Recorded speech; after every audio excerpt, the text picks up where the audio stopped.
Welcome, everybody. Thank you so much for being here. For those of you that are here present, thank you for joining us. Enjoy your lunch. And to those of you that are online, thank you for joining us as well. We hope that you have a wonderful afternoon talking about Raj's new book, The World is Your Office. It is a privilege. My name is Michelle de la Isla. I am the retired mayor of the city of Topeka, and I am currently the CEO of Hack.Diversity. I am an alumna of the Bloomberg City Leadership Center, and I am thrilled to be here today with Raj. Raj is a professor over at the business school. He's also been at Wharton, and he's been recognized by Forbes as a futurist, thinking about the future of workforce. So I'm just going to jump right in because we have so much to talk about. And I want to invite all of you, by the way, Raj's bio is much more extensive. But as you all know, the center is extremely diligent about ensuring that you have information on your speakers. I encourage you to go and look and learn about Raj. But Raj, welcome. Thank you so much, Michelle. So you have a presentation that you want to share with us before we get going about the book. Thank you so much, Michelle. Thanks, Jurit, for this opportunity. Thanks, everyone, for coming. I know it's the middle of the week. Everyone is busy, and I promise I'll take 10, 15 minutes just to get some key messages out. And then most of the time, I would love to have this conversation with Michelle and all of you. So I've been studying this topic that I call work from anywhere for more than a decade now. And these are just 15 slides of my life over the last 15 years. So the first thing I'll say is that work from anywhere is not the same as work from home, okay? And let me just say that again, because this is really important. Work from anywhere is not the same as work from home. So work from home, we all know. Work from anywhere looks like this. This is the US Patent Office back in 2015. They started work from anywhere in 2012. And this is where people lived. Each dot is an examiner around 2015, 2016. So work from anywhere is when you give employees the freedom to choose where to live, which city, which town, which state, and sometimes even which country. Once they choose that location of choice, they could work from home. They could go to and work in a co-working space. So this is the co-working space of Tulsa, which is a city that I've studied over the years. And most remote workers who are coming to Tulsa actually work in this co-working space. They don't work from home. Work from anywhere could also be a few of the employees get together and start a satellite office. That's also work from anywhere. So work from anywhere is the freedom to live where the person wants to live. Now, why is that amazing? You can imagine why work from anywhere is good for people. But let me just stress 2 points. One, dual career couples have suffered because of geography for decades. And the research has shown the woman suffers more. So imagine a woman working in Boston, you get a promotion in LA, not even a new job, and your spouse or your kids don't want to move. So what do? You let go of the promotion. That's the research of the past 3 decades. Work from anywhere solves that problem. Think about military spouses. They've had no way to continue a career unless you give them the opportunity to work from anywhere. So work from anywhere can also be like helpful if you want a bigger house. Middle America, the housing is much more affordable than New York or Boston or LA. Work from anywhere can be great if you're taking care of your aging parents or have other responsibilities. Now, what's the business case? Why should an organization let employees work from anywhere? And I won't spend, and maybe in our conversation we can go deeper, but the heart of the business case is very simple. Work from anywhere lets companies hire from anywhere. So instead of being constrained to one city or one metropolitan area for the labor market, now you can expand your labor market nationally. You can hire from Canada. You can hire from the entire world. And one example of that I'll just like to mention. I've studied this startup called Zapier. Okay, so Zapier has about 800 employees. 10 years back, Zapier would be in one city, Silicon Valley, right? And would be competing against Google and Facebook for the 800 employees. Because Zapier is work from anywhere, and because they don't have any physical offices, Zapier hires from 32 countries, 169 cities. This is a very new form of multinational that's emerging because of work from anywhere. So work from anywhere has really spread into the startup space. Today's startup is almost certain to start with an all-remote work from anywhere model. But there are many large organizations, Atlassian, Airbnb, NVIDIA, and work from anywhere in my research also could have a positive productivity effect. This is my study of the US Patent Office, where I found that when the patent examiners transitioned to work from anywhere, productivity went up 4%. And you would say, Raj, why would productivity go up if you're working from anywhere? And I'll tell you a great story that I'll never forget. So one of the female patent examiners said, because of work from anywhere, she moved to a smaller town, and it was a cheaper town. So she had more money in her pocket, and for the first time, she could afford childcare. Now think about that. That is a straight up driver for being more productive, right? So work from anywhere can lead to higher productivity. A great example of work from anywhere is in Europe. The European Central Bank, which is the world's second largest federal bank, has an official 110-day work from anywhere policy. And so 90 days you can work anywhere in the EU and 20 days anywhere in the world. And if you read the memorandum, they state that this helps us compete against Deutsche Bank and the private banks to get talent. So work from anywhere is a talent strategy. It expands the labor market. It allows firms to hire from anywhere. And my research shows retain employees. Attrition goes down when you let people work from anywhere. Now, work from anywhere doesn't mean that we never meet. In person is terribly important. And my research, and we can go through this in detail later, shows that about 25% of the days should be in person. About 25. Now, I'm not saying this is the magic number for every organization. Every organization can run a similar experiment to what we ran with HR workers, and we found 25% was optimum. But here's the thing. 25% doesn't mean you have to be in person every week.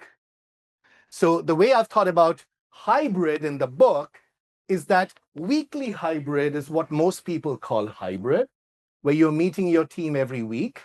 But there could be at least two other forms of hybrid: monthly hybrid, where you're working from anywhere, you're living in Connecticut, but you drive down to New York once a month, spend 3 days with your team and come back. There could also be quarterly hybrid, which is being followed by Atlassian, Dropbox, NVIDIA, Reddit, where the teams are now coming together once a quarter in an offsite. So the frequency of hybrid is just not every time weekly for all teams. And what I say in the book is this should be a team by team by team decision, not a company decision, not an individual decision. So offsites are becoming a new office. And the purpose of in-person is changing. We should never drive down, go to a downtown office, put on headphones and work on Excel. That makes no sense. So when we are in person, it should be about mentoring, brainstorming, having fun, making memories, working on organizational rituals and developing culture. Now, one of the things, and I'm trying to get through the entire book in 15 minutes, that's very important for in person is to engineer serendipity. So what we found in our research is that when people go in person to any event, in the office, at the offsite, there's a subconscious bias because we are humans that we tend to group in clusters. And if you look at the picture, you know what I mean. And this happens everywhere. I look at the playground in Newton. I look at when parents come together in the school. I look at office parties. People exhibit homophily. So one of the ways that homophily can be countered is what we call engineering serendipity. You need to make diverse people come together. In our research, that happened when these Zapier employees traveled to an offsite and shared the same taxi ride from the airport to the retreat. Because if you're sitting in the back of a taxi, you don't care who's sitting next to you, whether the person is the same gender or different gender or different ethnicity, you strike a connection. What else? The other thing that CEOs, some notable CEOs have talked about is the water cooler. What happens to the office water cooler? And my response usually these days is young people don't even go to the water cooler. They carry their water bottle, right? But if you think about the water cooler, this research goes back to the 70s. Tom Allen at MIT showed that in-person interactions decay beyond 25 meters. So you're sitting here in this little corner of the Bloomberg Center, you are going to meet people around 25 meters. So if people are on different floors of the same building, much less likely to happen. Different buildings of the Harvard campus, forget about it. So the implication of this is the Allen curve is that these in-person interactions also happen in silos. Back in HBS, I never saw my finance colleagues because they sit in a different building. Interns will only see interns. And we can do better than this on the virtual space. So we ran an experiment of what I call virtual water coolers, where we randomly brought together senior leaders with interns for short Zoom calls, and we found even a short interaction had a positive effect on the intern's performance. What else? The final two things the final thing rather, and then we'll transition into our conversation, is one of the critiques of work from anywhere so far has been, is this only for office workers, people who have a computer and can work on the desk? No, that's changing. So the emergence of what has been called digital twins is a game changer. And this is something we should all pay close attention to. So what is a digital twin? It's a combination of AI, sensors, and automation, where you create on your computer a virtual copy of a factory or a farmland or an airport or a hospital. And so once you have a copy in real time, then the AI algorithms can run that place. So in the book, I give 3 examples of my research. This factory of Unilever in Brazil, a detergents factory, they had a digital twin, they put sensors, and it was run from far, far away from the kitchen table of the technician. This power plant company in Turkey, they have 24 power generation plants all over the country. All of them are being run from one single location in Istanbul. And now all the engineers, why Istanbul? Because the engineers didn't want to go and live in the villages and the mountains of Turkey. Everyone wants to live in the city. So this is happening in power plants, in factories. In New York hospitals, they have now implemented electronic ICUs, where the doctors sit at home and observe the patients on their computer.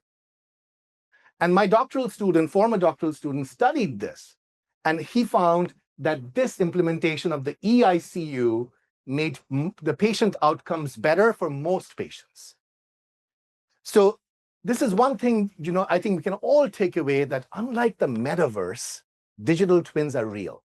They're happening in farmlands, they're happening in factories, they're happening in hospitals, and now doctors and nurses and factory workers and turbine engineers can also work from anywhere. The final thing I'll say, and this is something I'm currently studying, the other game changer for work from anywhere will be personal bots. Now with Gen AI, there are lots of Gen AI crazy things happening. The thing I'm following closely is the emergence of bots that can imitate any of us. So we actually ran an experiment.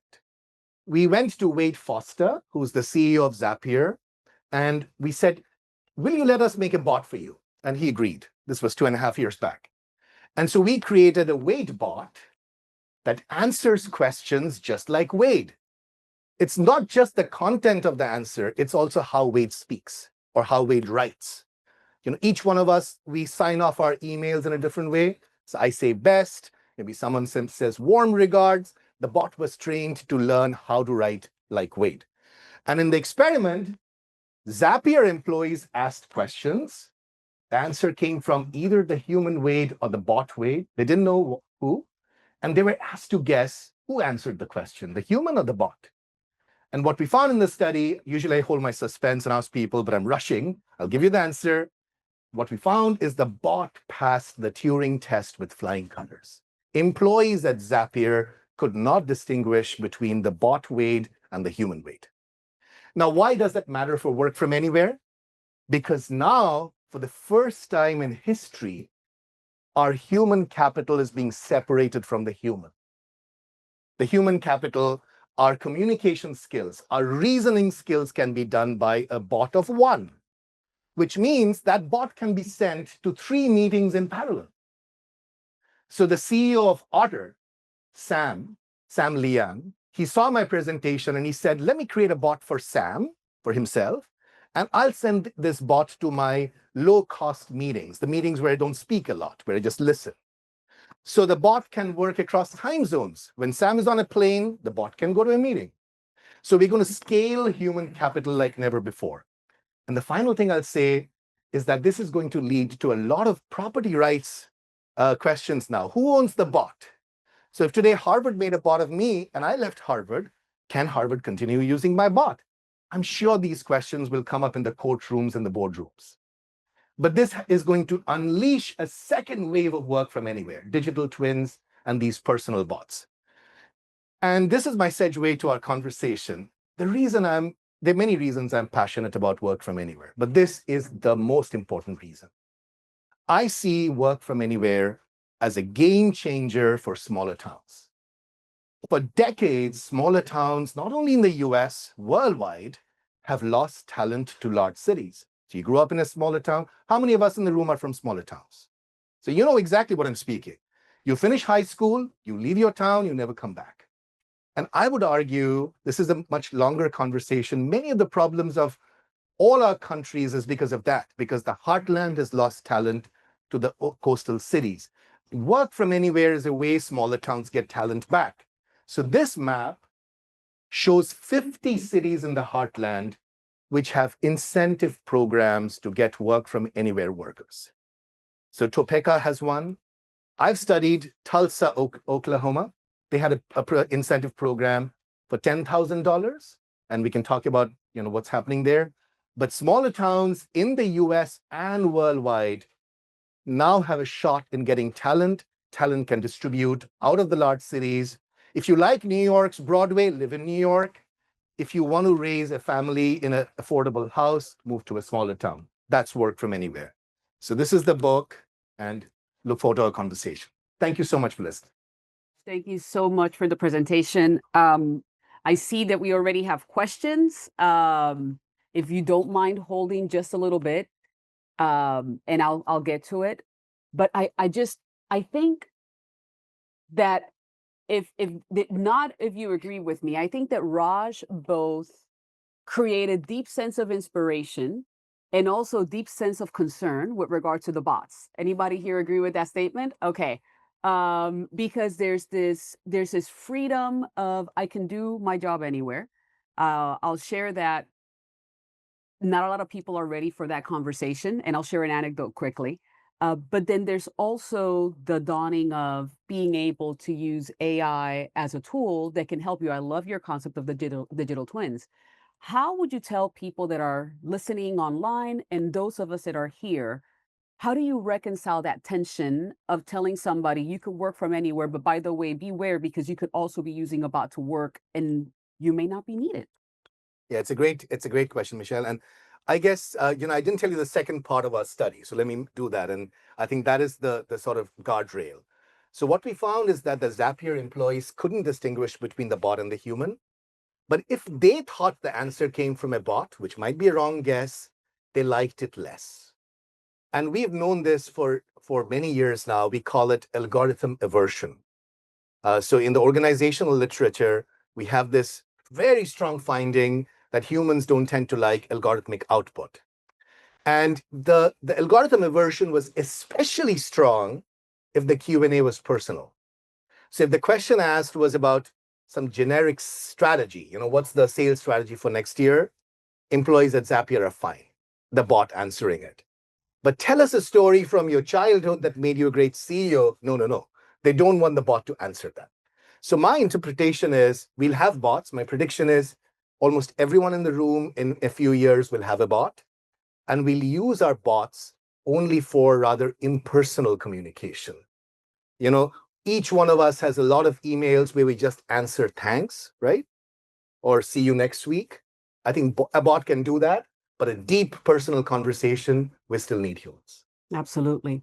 So I want to start with an anecdote because I think that this leads to the conversation that you were just having. I was so excited about us discussing the book, and I had just been traveling abroad, didn't take the book with me, but as soon as I got home, I grabbed the book, started reading, and I was so tired of just like sitting down that I thought, you know what? I'm going to ride my bicycle to the Charles River. I'm going to set up my hammock, and that's going to be my office for today. And I'm going to finish reading the book. And just to be provocative, I don't know how many of you see pictures on LinkedIn of somebody on a hammock, right?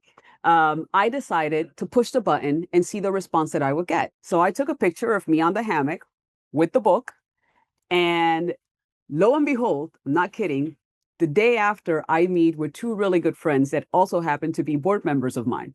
And one of the board members says, "Oh my God, you're not going to believe what I saw the other day. Somebody had like hot dog legs showing, saying that they were working." And I started laughing and I said, that was me. That LinkedIn post was me. And they were like, "No, no, no, no, no, it wasn't you." And I said, "No, it was me. And I was actually working. I finished the book." And the conversation started happening about, and I said, "Hey, I had been in an airplane. I had been traveling. I just got back from Paris, from Orlando. I needed to get grounded. And for me, nature is my grounding place." And I was so productive. I finished reading the book. I was able to send the questions ahead of time.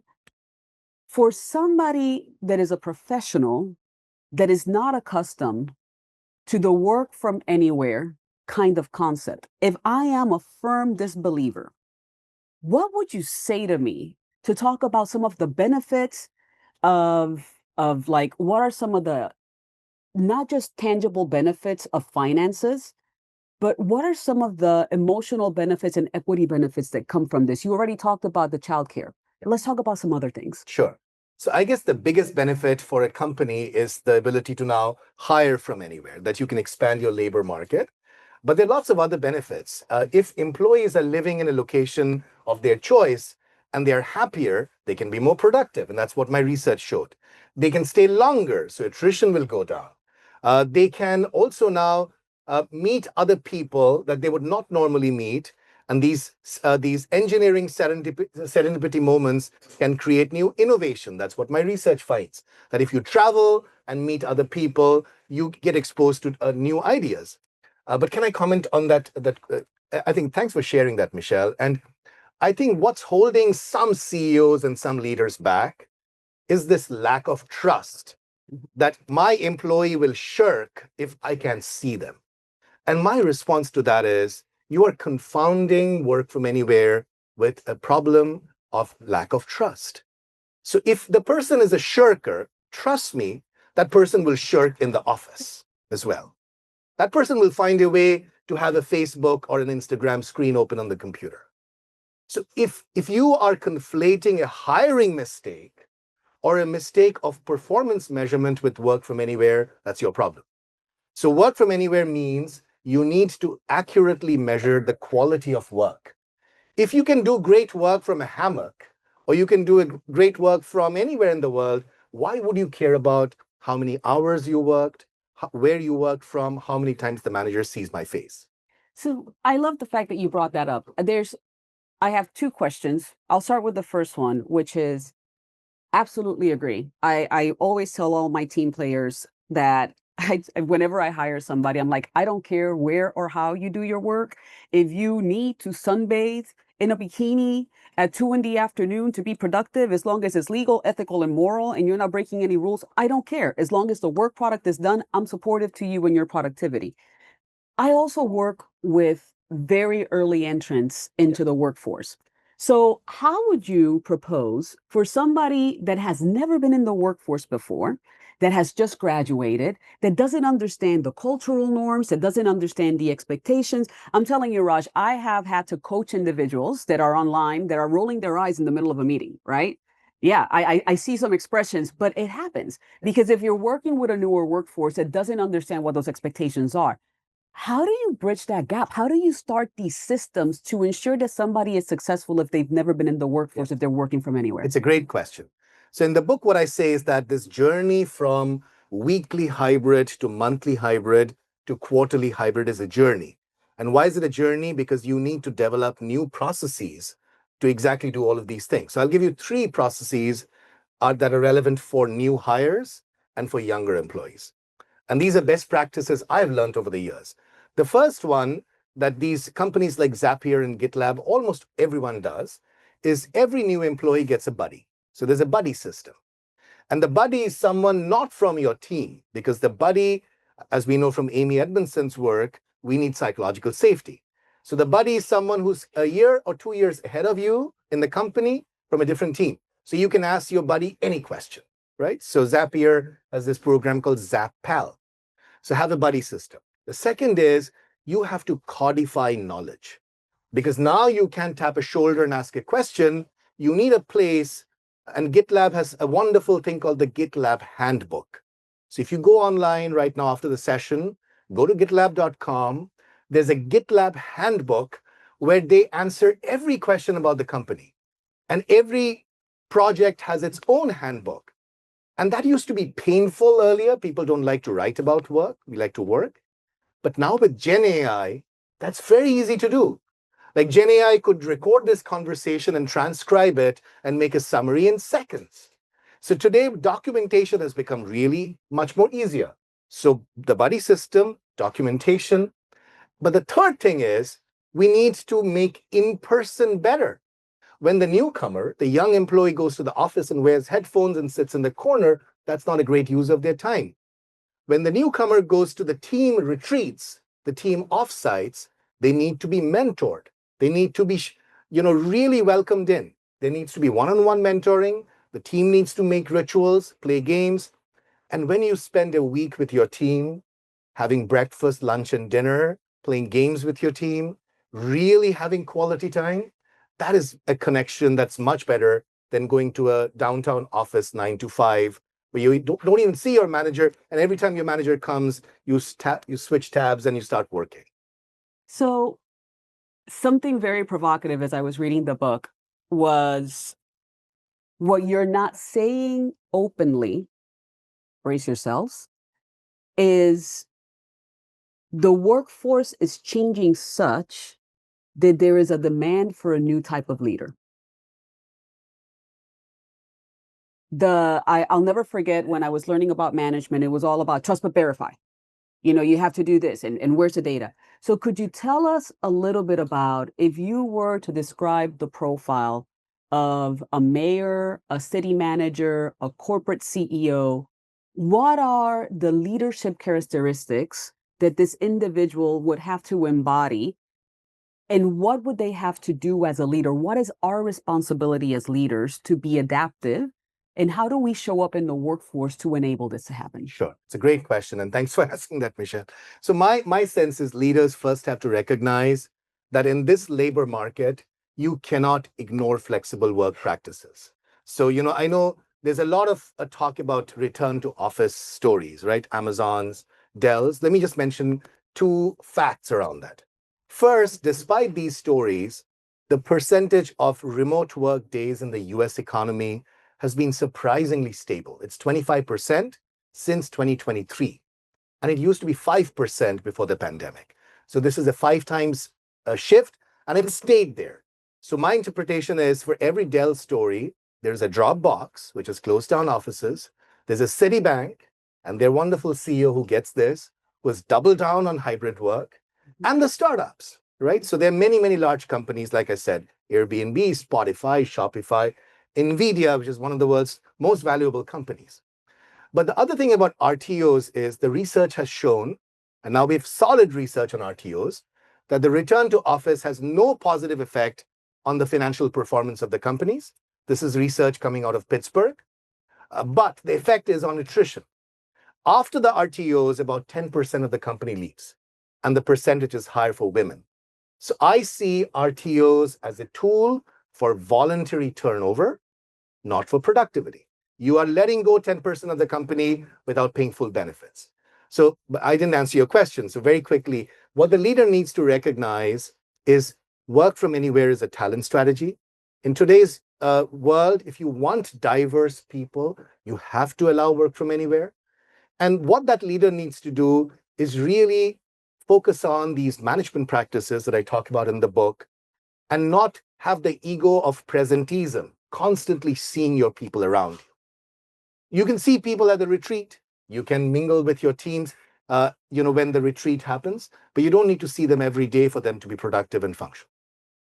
So let's talk about cities. We're in the Bloomberg Center for Cities, right? And as a past mayor, I can tell you that as a mayor, we have a dichotomy. In Topeka, Kansas, 50% of every single dollar that we utilized was public safety. So police officers, firefighters. And then there is the rest of the employees that are more of an office worker type employee. Significant challenges in hiring firefighters and police officers all over the country. Huge issue, huge level of attrition. But then there's also the employees that could potentially work from anywhere. However, most cities in the country, I don't know if everybody knows this, has policies that ensure that the tax base stays in the community. So if you're working in a city, and I love seeing the nodding faces, the heads, it's just like you have to live in the community or within a radius close to the community.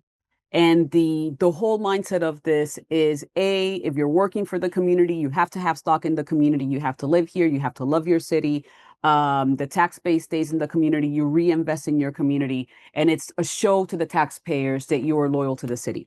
What do you say to a city manager that says, I am going to open up the boundaries of the city, and the tax base may not be coming to the community? And then not only that, but I'm having to negotiate with the unions the fact that some of my employees are able to work from anywhere and some of them are not going to be able to work from anywhere. How would you address something like that? Yeah, it's a complicated topic, but my thinking for a long time has been work from anywhere should be a policy that every mayor of a smaller town should love. So let me just spend a little time on what I found in my research in Tulsa. So Tulsa, I'm guessing folks in the room know where Tulsa is. It's a city of 1 million people.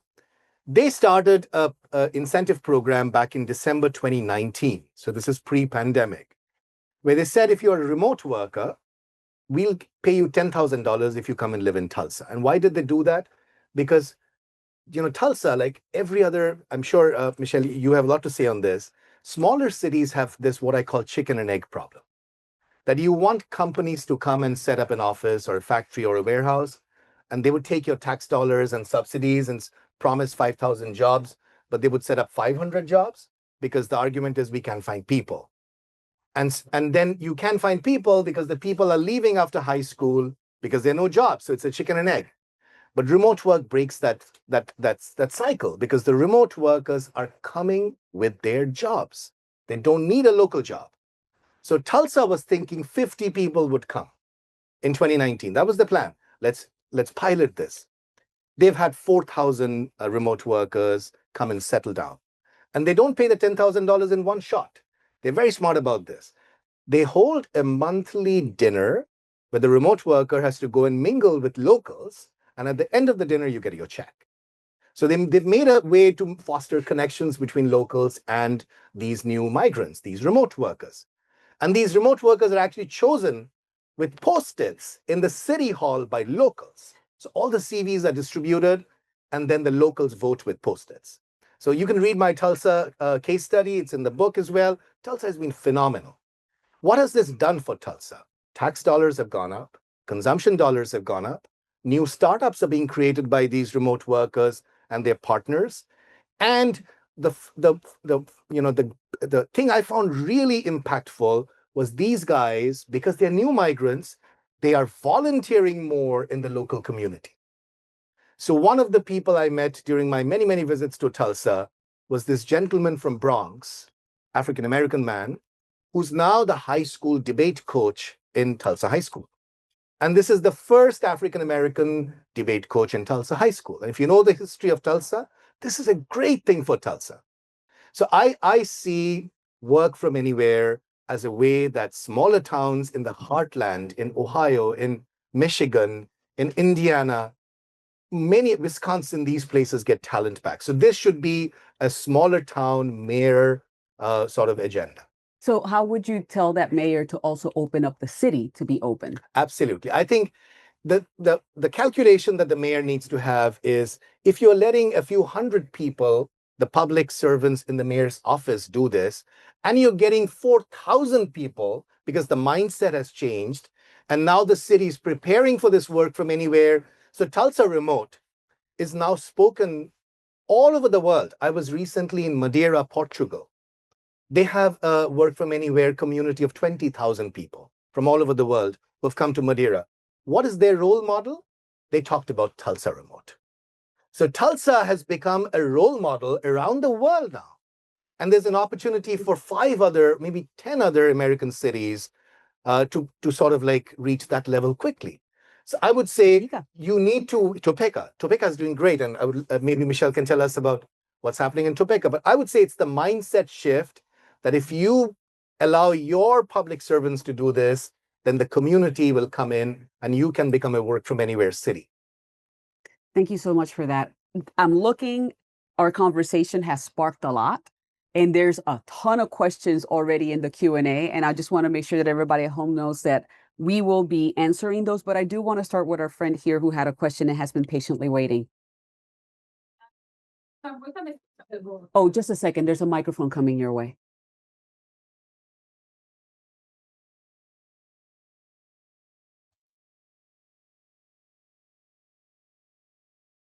Thank you for the conversation. I'm working on the future of the world, and I see it's amazing. I'm already doing it. It doesn't work yet. Like I'm hiring people. So far, I have hired 3 teams to work on my platform in Iran, Nepal, and other countries, but they have a lot of issues, like developing countries.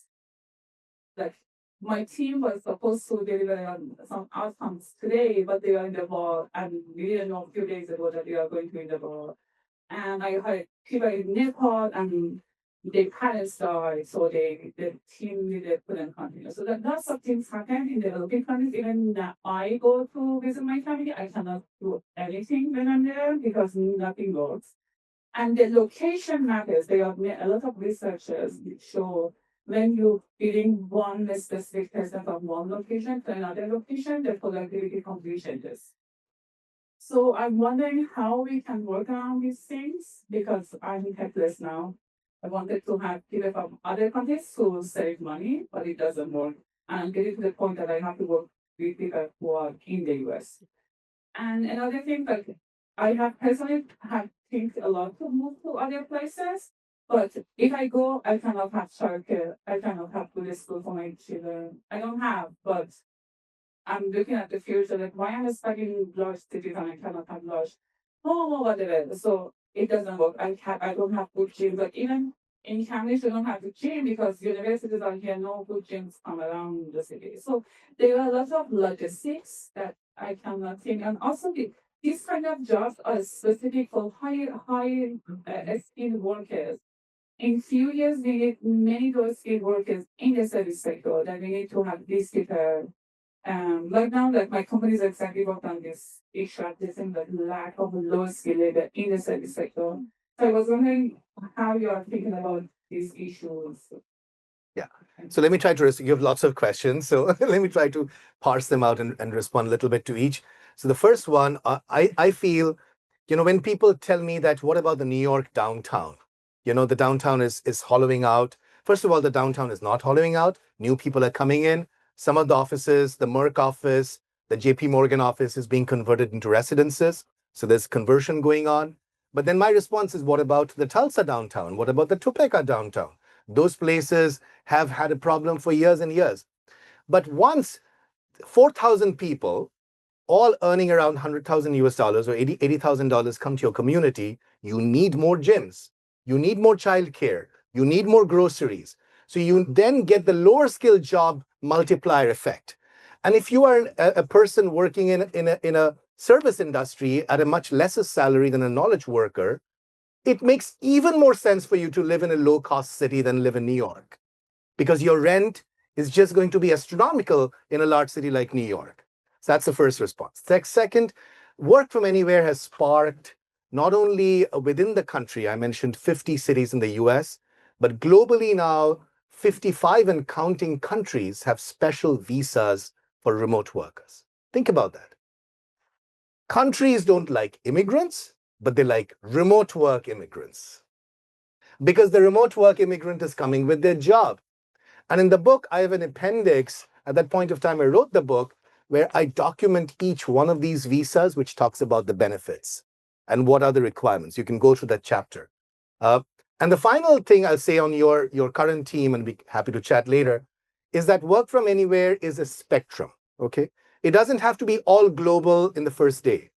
You can say, my company does work from anywhere in just the US. You can say, my company does work from anywhere. You can live anywhere in the US or Canada. You can say, my company does work from anywhere in a north-south corridor.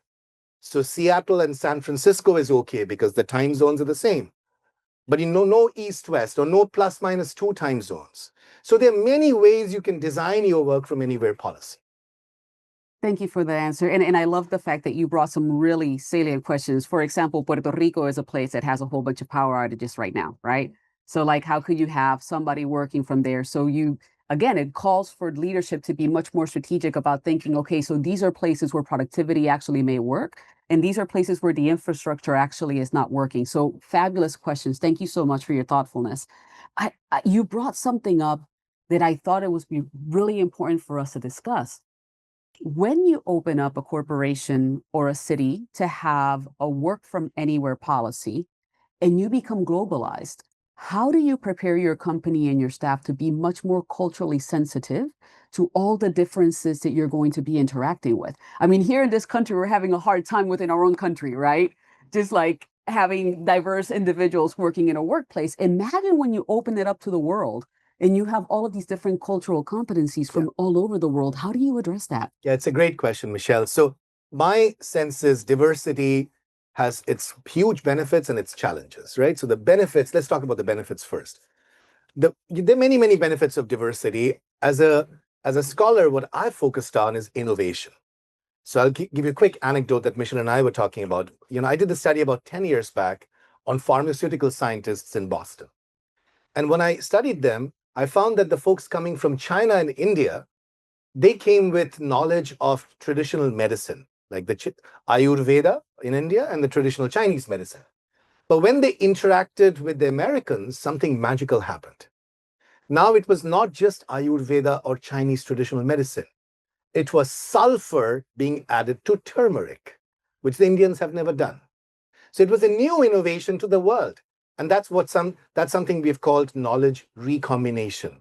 When you get diverse people to come together, you get knowledge recombination. And the biggest example of that is food. So the Philly cheese, sushi doesn't exist in Japan, right? General Gao's chicken doesn't exist in China. So when you get diverse people come together, you get magic of knowledge recombination. But Michelle is totally right. Then you need to manage the coordination of that. You need to not have homophily, where you bring your team together and all the Indians are in one table and all the Chinese are in one table. You need to engineer serendipity. And I think the job of a leader is to manage that, to embrace diversity of cultures and languages and ideas and everything else, and manage that process. So we're going to take some of the questions that are coming from online. Washington Fajardo asks, he says that he's an urbanist, and his question to us is, what is the future of the Central Business District? Yeah, there are a lot of great economists working on this. My prediction is we're going to see a much more mixed central business district where some of the property, not everything, will be converted into residential property. So people will be living in the central business district. Today, almost no one lives in the CBD. People just go there and run away and live in the suburbs. And the other thing that's going to happen is the architecture of the offices will change. That's already happening. We won't have corner offices, or not as many corner offices and cubicles. Offices will become a meeting spot. When we go to the office, it's to either do our team meetings or to socialize like this. And I've been working with many architects who embrace that. and are designing offices of the future, which become like a meeting place, not an individual with headphones working place. You know, and as a past mayor and somebody that has focused so much on economic development, I think that we have a great opportunity, even though it's very expensive, to very early on start transforming some of those businesses into housing. There is a housing crisis in our country, and central business districts can start becoming great center hubs like New York and bigger cities of housing environments as well. There's two questions here that are AI related. And one of them was more about the intellectual rights of, like, for example, they gave the example of James Earl Jones. His voice is now part of Disney for Darth Vader. Um, who owns those rights? And then the other question that we got was, what do we think? How do we hold accountability and the support for mindfully applying the use of technology? And how can this and other consequences that are unexpected be averted? Yes, both great questions. And I think I don't know the answers. I can speculate. So I think on the property rights, I talked about that, right? So these personal bots, who owns them, the employee or the company, it's not clear.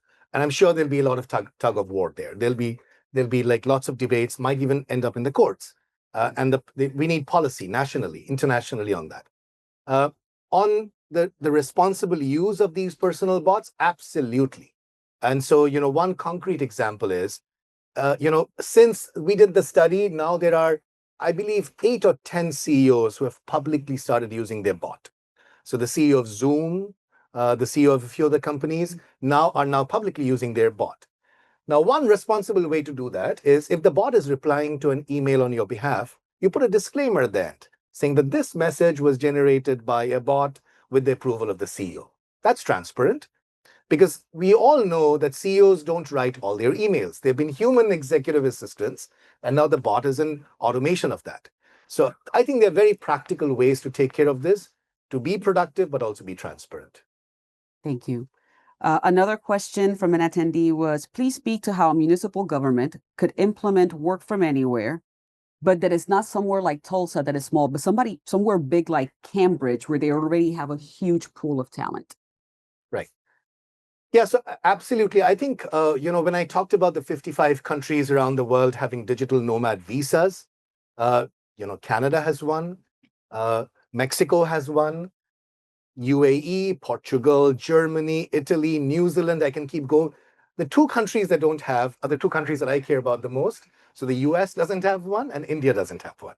So I think the first order of business would be to figure out how the US can have a digital nomad visa. And then maybe create some hubs like Madeira in Portugal, right? It has become a digital nomad hub. So digital nomads know about Madeira. So why not Cambridge becoming a digital nomad hub? Absolutely. Any questions from the house?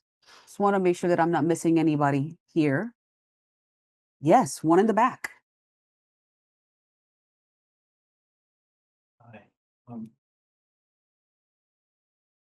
My name is Randy Wilkes. I'm a graduate in HCAS. I kind of want to just go back to the diversity issue. When I hear you talk about getting people connected to the community, how do you sort of like foster those authentic relationships where people become invested in community and hopefully understand sensitivities of like communities, like places like Tulsa have like significant history with cause of racial riots in 1921. Then Topeka has a history about segregation in 1951, which became Brown versus Board of Education. Like, how do you like kind of build those authentic relationships and connections with people sensitive to build that kind of inclusive environment so that all voices are being heard? So great question. I'm now remembering that people at home are not hearing the questions. So how do you build that cultural sensitivity and a sense of place that's authentic when you're doing the work from anywhere? That's a great question. So I think, again, my knowledge is from Tulsa because that's the community I've studied, but I'm sure Michelle can add to this and others too in the room. Tulsa has an amazing place where you can go and you can experience through a museum experience, the immersive museum experience, what happened during the Greenwood incident, right? So, but I think, let me answer your question this way. you need a local organization. It could be the mayor's office. In the case of Tulsa, Tulsa Remote, which is a foundation that supports them. You need some locals to organize and make those connections. So when people come into your community, like in Madeira, there's an organization called the Startup Madeira. So they bring people together.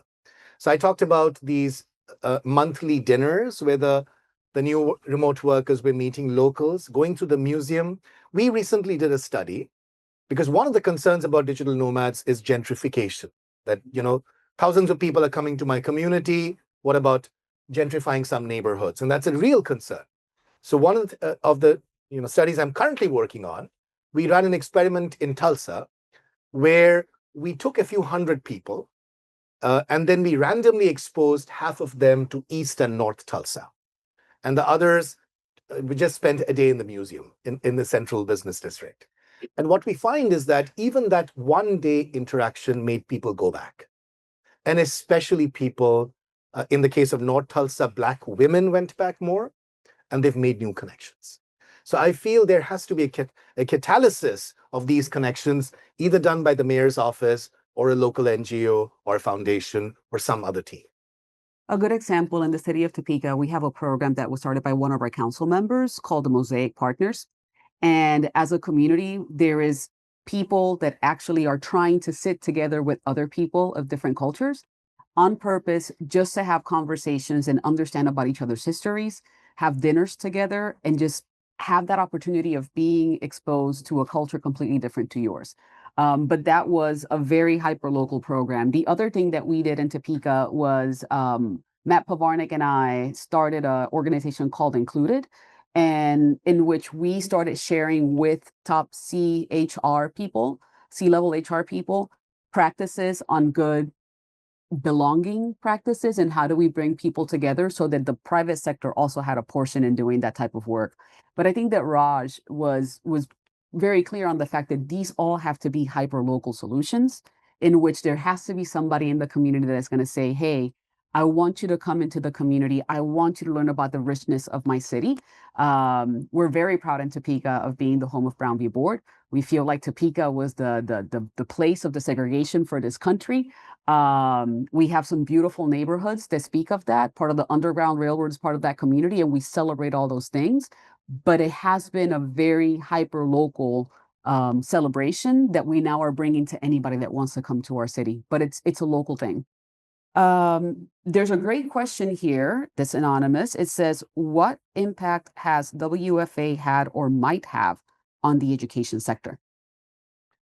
Yeah, so I think the education sector has been quietly practicing WFA for years now, right?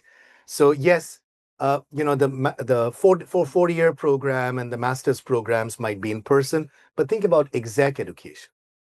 So at HBS, the executive education for years has been following this model where people study wherever they want to study, come together for a week or 2 weeks for deep socialization, and then they go back to their respective places.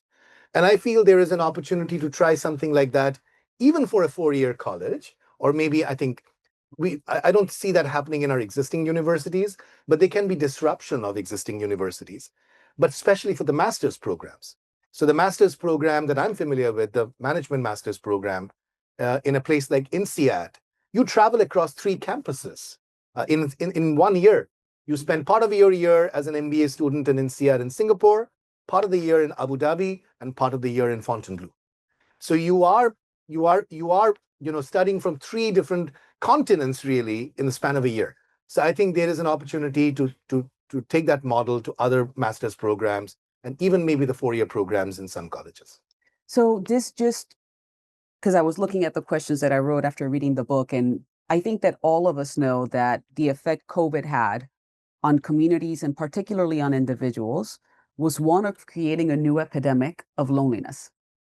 And one of the things that all of us are seeing is an increase in mental health needs that are being unmet. And one of the things that happens when you work from anywhere, potentially, if you're not doing this correctly, is that you continue contributing to isolation. And you talk a little bit about that in the book. So could you share with us some of the benefits of work from anywhere that actually eliminate some of the isolation problems? And how do you propose that a business thinks Yeah. through isolation so that that is not so much of an issue? Absolutely. So personally, before I answer that with a research lens, personally, I don't like to work from home. I just like to sit in a Starbucks. I need that white noise behind me to be productive. But I think what I'm finding in the research we're doing is that this dichotomy that especially the media has between home and office, that's a false narrative. So what we did is we took a bunch of Cisco employees, and we've done this for 2 summers now. And these are Cisco salespeople. And we said, you come to Europe. So one year they came to Venice, and the second year they went somewhere else. And we said, now you work from anywhere in Venice throughout the workday. But we tracked where they went. And what we found is that on average, a person works from 3.5 locations in a day. So it's not office and home. It's 3.5 locations. Think about that. So, and I'll tell you what, if you unpack that, these Cisco sales employees were doing really strategic decisions about where to work, the micro geography. Their team meeting was in a pub, okay?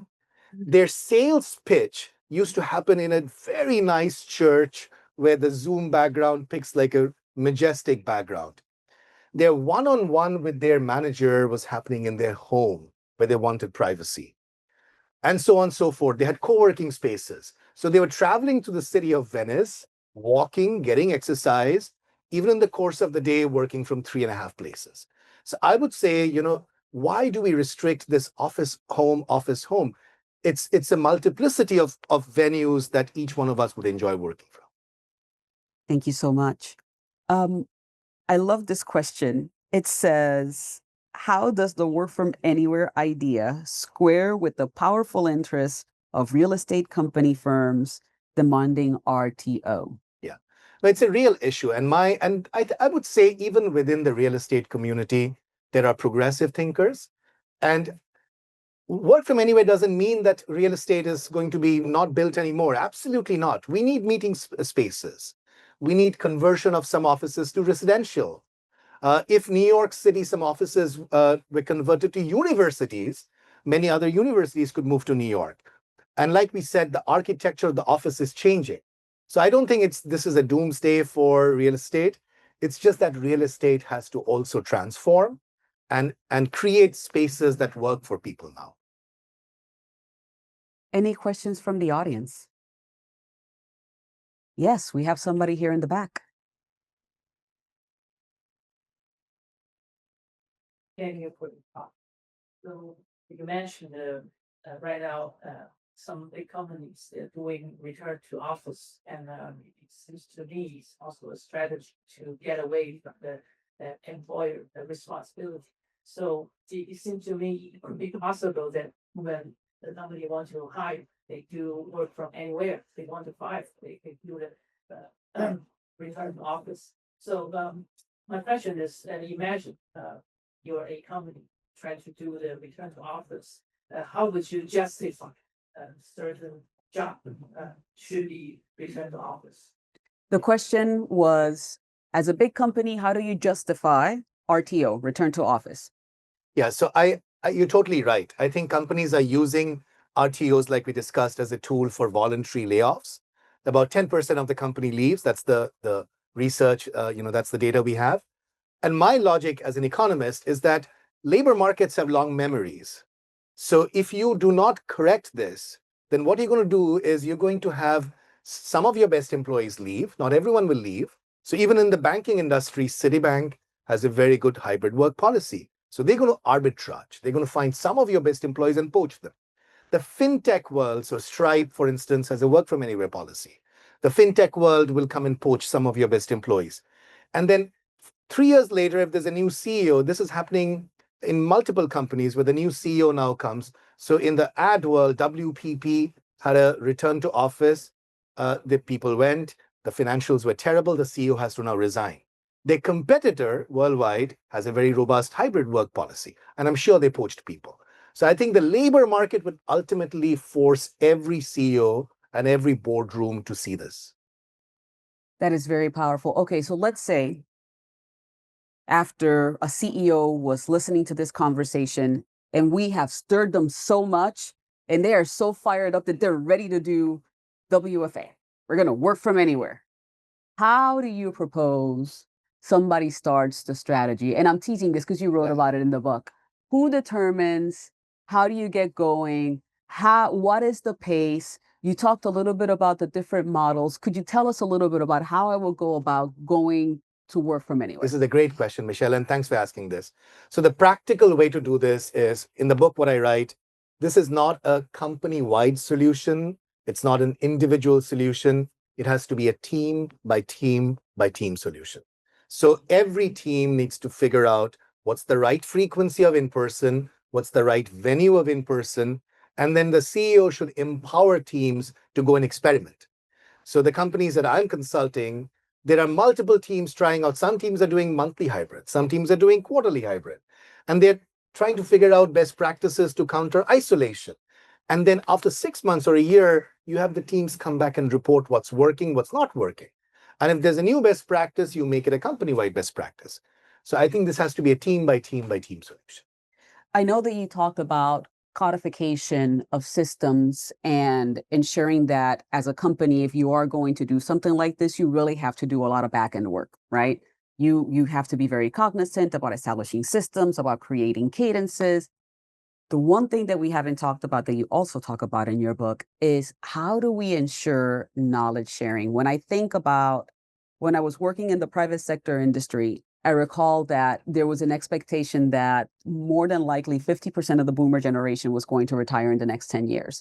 You think about the massive amount of knowledge that you have individuals that have been lifers in organizations because, there was a generation before us that loved to stay in a corporation for a long time.